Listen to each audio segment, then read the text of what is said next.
Yeah, this is the beginning of setting the tank back up again. This is just the tank itself. At this point, we're just going to clean it after moving, and we're going to fill it with water, make sure it holds water.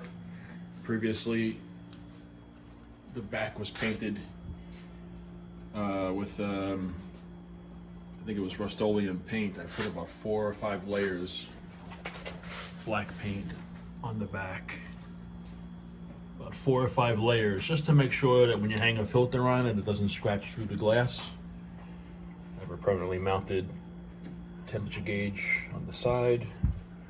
Like I said, I did 4 or 5 layers of Rust-Oleum paint, oil-based actually, just to make sure it doesn't scratch off, because when I had previously had backgrounds taped to the back of it, it kind of just looks like, it kind of winds up just looking like a plastic bag hanging in the back of the tank.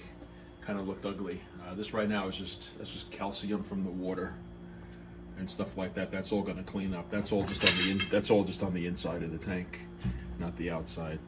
But yeah, at this point right now, we're just going to be cleaning up this 55-gallon tank, filling it with water, making sure it holds water, and then we're going to start off with substrate and everything like that.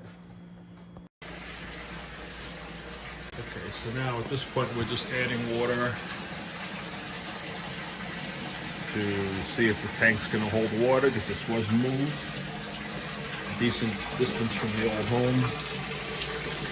And filling it up. We're probably going to go about, I'm going to stop probably about 3. Filling up the tank with water. Probably going to go about 3/4 of the way up. Check for leaks. I didn't see the guys load this on the truck. Hopefully it got loaded okay. I'm basically going to fill it to a certain point, and I'm going to mark the glass, see if it goes down. I expect evaporation, normal evaporation, but it shouldn't drop by an inch in a day or anything like that. Hey guys. And I'll also check around. I use a Python for filling and doing my water changes. I know there's a few other brands out there. I find the Python to be the best one. Comes with a brass fitting. Some of the other ones come with a plastic fitting to go to your faucet. They strip out. You can get these fittings if you need to. You can get all of these parts for this individually if you need to for a few bucks. Pretty good. I'm actually going to possibly extend this hose, which I can do because there is a couple in here. You could actually get this hose. You can get this tubing at Home Depot, and actually right here you can add it, you can couple it in along the hose. Take this piece off and this piece off at this end of it, extend it right here. So in other words, you put the new piece, I might show a video on that as well. If you add the new piece onto here, I might add another 10 feet to it.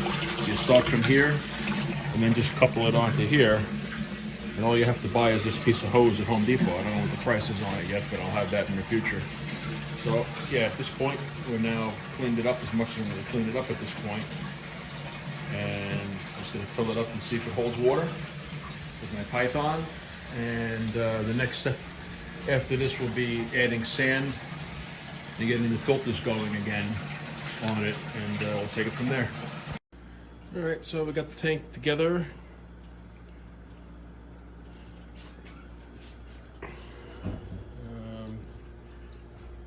My filter, one filter air stone, the other filter,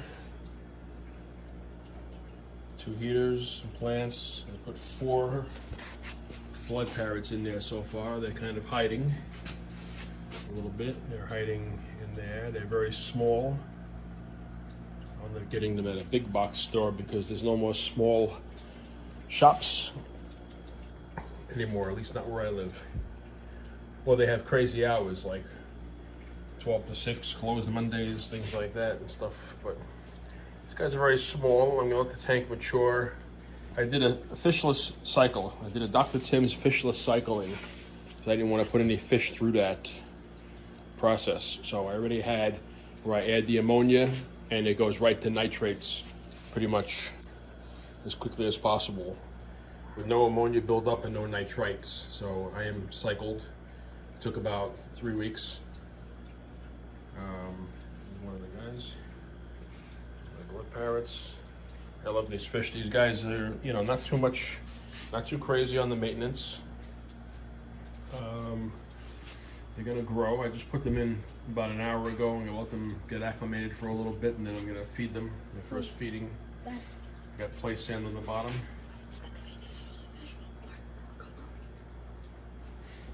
All right, and that's about it for now. I got a Penguin 350 filter, the bio wheels and the cartridges, 2 cartridges. What I do with those cartridges, I rinse them out in fish water, and when they get to the point where they can't be rinsed out anymore and they are totally clogged, that's when I replace them. I got a pretty large supply. Somebody was selling them cheap. I bought about 50 of them.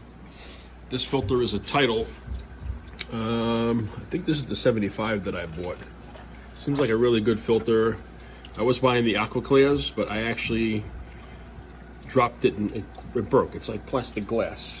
And I found that I have parts for 3 other Aqua Clear ones as well, and apparently I must have dropped and broke those cases and forgot all about it. This is made of a much better plastic that's not going to break if you happen to drop it. I wasn't even putting it on the tank, I just dropped it.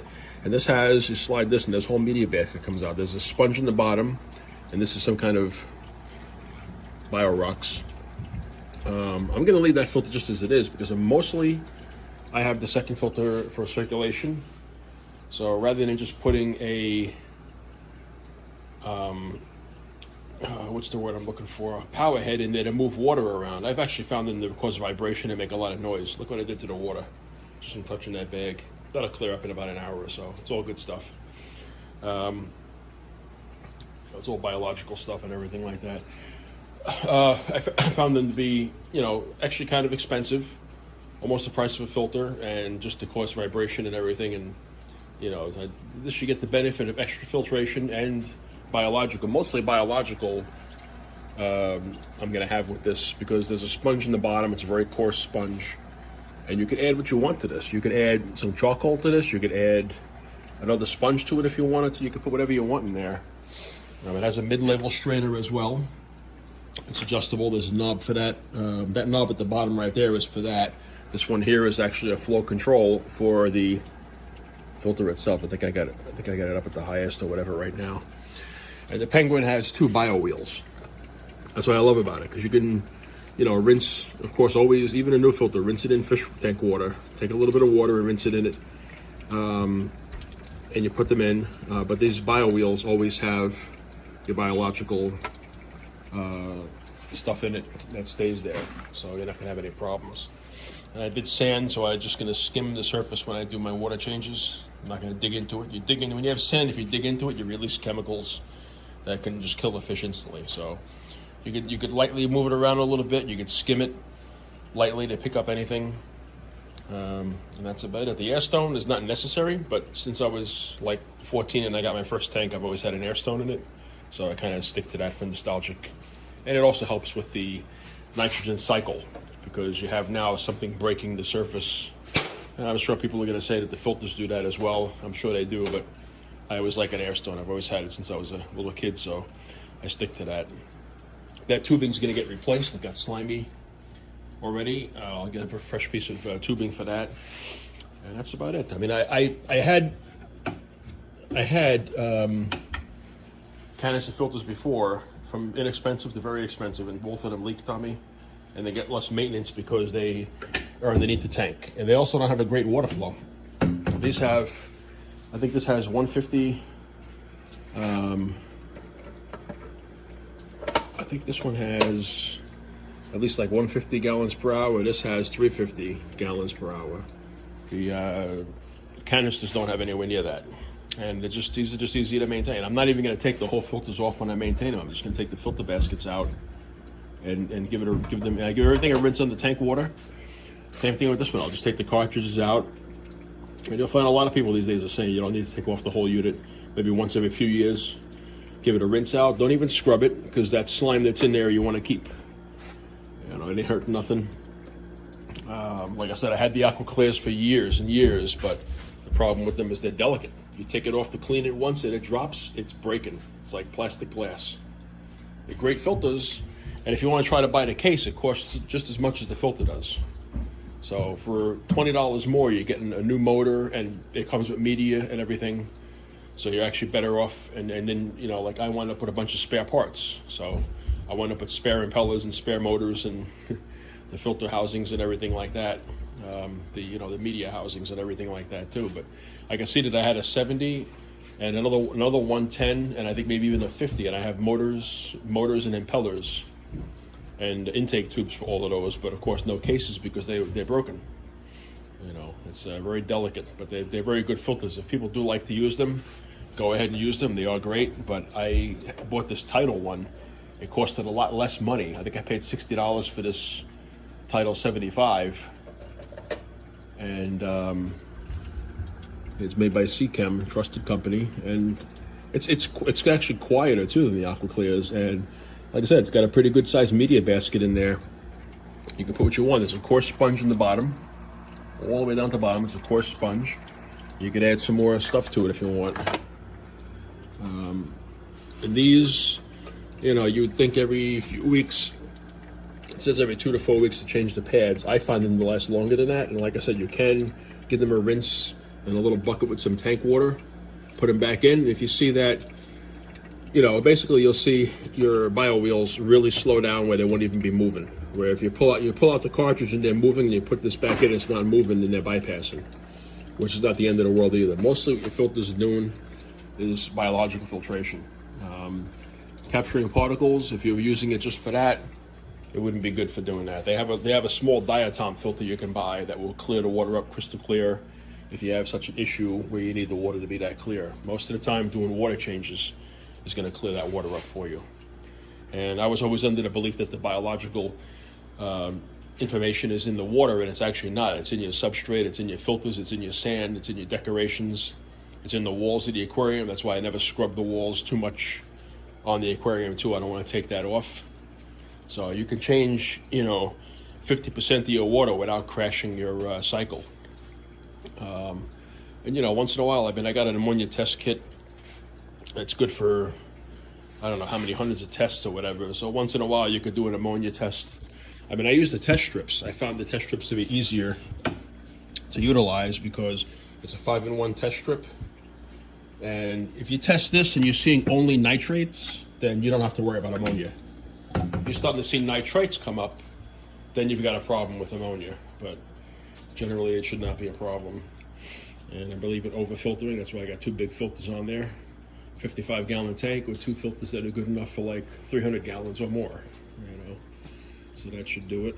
And like I said, I'm gonna let these guys grow a little bit, and probably within 6 months or so, I'm gonna get some other tank mates, maybe some type of catfish or plecos. I had this tank set up previously with the same type of fish, but a little bit bigger, and I had 2 shark cats, or cat sharks, I forget what they call them. They're pretty inexpensive. And I wound up donating them back to the pet store when I moved. But I could either go with those or with plecos. And I might even see about other non-bottom dwellers that are tank mates for these parrotfish. There's certain other fish that go well with them, and that's what I want to do, is I want to pair them properly. I have a thermometer on the side. These I remember seeing when I was young too, and I liked them. It's the first like digital thermometer they ever had, and I only have this one in the front just because I wanted to make sure that my temperatures are good. I tried the tank with 1 heater at first, and it was not able to get up to 80 degrees. So I went up with a 2nd heater. I was able to maintain it. Probably be better on the electric as well. That's about it for now. Thanks for watching.